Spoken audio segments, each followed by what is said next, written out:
Kung hindi man naging maganda ang taong ito para sa iyo, pwede ka magsimula uli ng bago kasama ang Panginoon.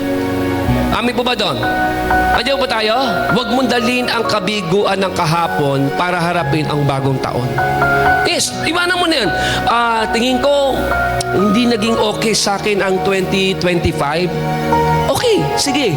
Pero this 2026, I will do better and I will be better. Amen? At Lord, mas gagalingan ko pa dahil alam ko kasama kita.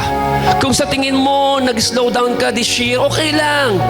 Part of life, may mga season talaga na mataas tayo, maganda yung journey natin. May mga season talaga na bumababa tayo. Amin po ba doon?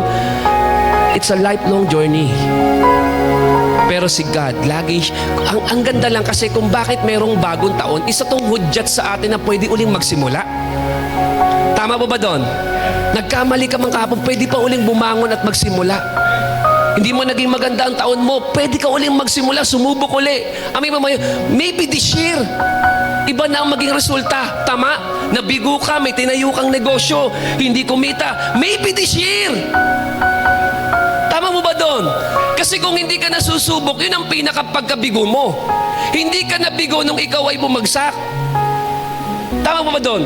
Nabigo ka dahil hindi ka na uli sumubok. Pero kung bumagsak ka, hindi ka pa talunan noon. Tama ba doon? Kung babangon ka, marami pa ang pwedeng mangyari.